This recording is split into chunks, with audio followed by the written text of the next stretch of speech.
श्री ज्ञानेश्वर हरिपाठ अभंग 97.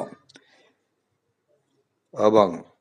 पर्वताप्रमाणे पातक करणे, व्रजले होणे अभक्तासी.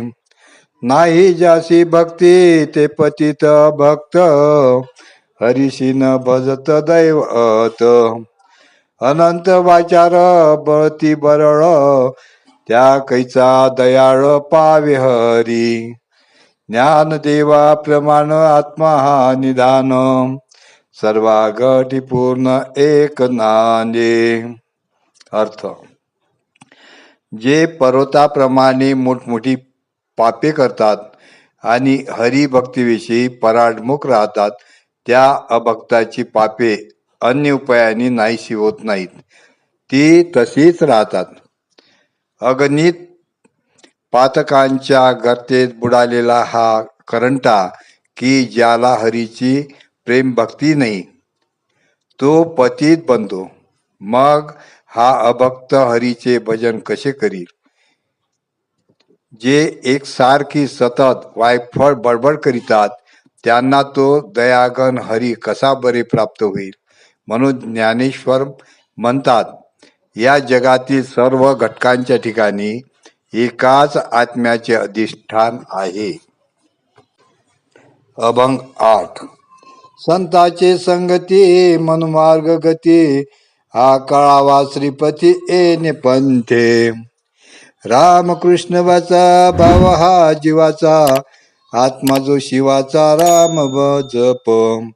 एक तत्वी नाम साधती साधन, द्वैताचे बंधन न भादिजे. नामामृत गोडी वैष्णवा लादली, योगिया साधली जीवन कळा. सत्वर उच्चार प्रल्हादी बिंबला, उद्धवा लादला कृष्णदाता. ज्ञानदेव म्हणे नाम हे सुलभ, सर्वत्र दुर्लभ विराळा जाणे. अर्थ. सज्जनाच्या सहवासाने मनाच्या प्रवृत्तींना चांगली गती मिळते, चांगले वळण लागते. म्हणून त्या मार्गानेच श्रीपतीला करून घ्यावा. जीवाचा स्थायी भाव वाणीने रामकृष्ण नामाचा उच्चार करावा, हा होय. शंकरही मनोभावे रामनाम जपतो.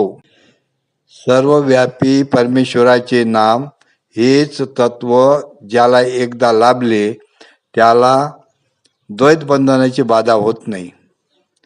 खडतर कष्ट करून जीवन रहस्याचे जे सुख योगियांना मिळते, ते सुख आम्हा वैष्णवांना नामोच्चारापासून मिळते.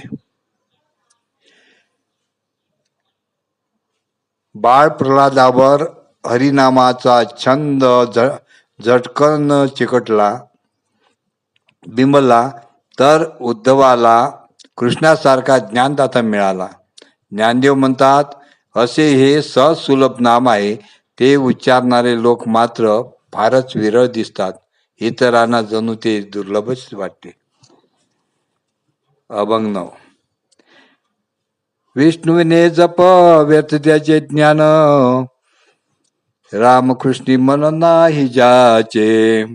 उपजुनी करंटा नेने अद्वैत वाटा, रामकृष्णी पैठा कैसा होय. द्वैताची जाडणी गुरुविने ज्ञान, त्या कैचे कीर्तन घडे नामी. ज्ञानदेव म्हणे सगुण हे ध्यान, नाम पाठ मौन प्रपंचाचे. अर्थ. रामकृष्ण नामाशिवाय इतर ठिकाणी मन घालणारा व विष्णू नामोच्चाराशिवाय इतर जप करणारा जरी ज्ञानी असला तरी त्यांचे ते ज्ञान व्यर्थ होय. जन्माला येऊन जो द्वैताच्या पलीकडे असलेल्या अद्वैताला म्हणजेच परमेश्वराला ओळखत नाही, तो करंटा होय. अशाला रामकृष्ण भाव कसा प्राप्त होणार? द्वैत भाव नाहीसा करून टाकणारी झाडणी गुरुप्रसादाशिवाय लाभत नाही, ज्ञान प्राप्त होत नाही. आणि मग अशा माणसाचे मन नामस्मरणावर कसे बरे केंद्रित होईल? म्हणून ईश्वराच्या सगुण रूपाचेच ध्यान मी सतत करीत राहून प्रपंचातील गोष्टीचे मौन धरले, त्यांचा विचारच केला नाही, असे ज्ञानेश्वर महाराज म्हणतात. जय गुरु.